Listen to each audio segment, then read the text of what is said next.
වැස්ස නෙමේ ගැලුවත් මෙන්න මේ ඕඩර් එක මම 20 වෙනිදා වෙද්දි ඩිලිවර් කරලා දෙන්නම ඕනේ. මොකද දවස් ගානකට කලින් යා පේමන්ට් එක කරලා ඕඩර් එක ප්ලේස් කරගත්තේ රට ගෙනියන්න.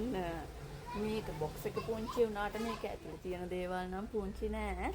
බලමුද මොනවද යා ඕඩර් කළේ කියලා.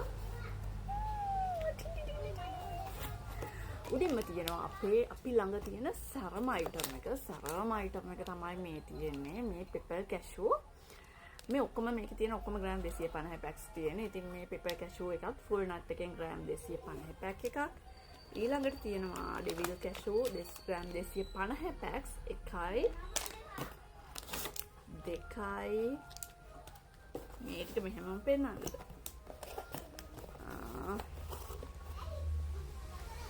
තුනයි. සොරි දෙකයි. normal ඩෙවිල් කැෂූ ග්‍රෑම් 250 පැක්ස් දෙකයි. මේකේ තියෙන ඔක්කොම ටික ගාලික් ඩෙවිල් කැෂූ ග්‍රෑම් 250 පැක්ස් 1යි 2යි 3යි 4යි 5යි 6යි 7යි 7ක් තියෙනවා. ඉතින් මේක මම බොහොම අමාරුවෙන් දාලා තියෙන. ඉතින් එළියට අදින්න බැරි නිසා මේ ටික මෙහෙමම පෙන්නන්නම්. මෙතන තියෙනවා 250 gram 250 garlic devil full nut packs 7ක්. මෙන්න මේ හතර කොහොමද මගේ පැක් කෙරෙල්ලෙන්නේවත් නැහැ.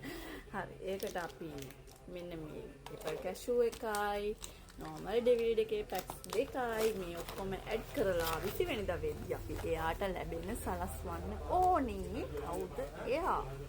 එයා තමයි අයෝමි දේවප්‍රිය කෝට්ටේ. කෝට්ටේට තමයි ඔන්න මෙන්න මේ ලස්සන ඕඩර් එක යන්නේ.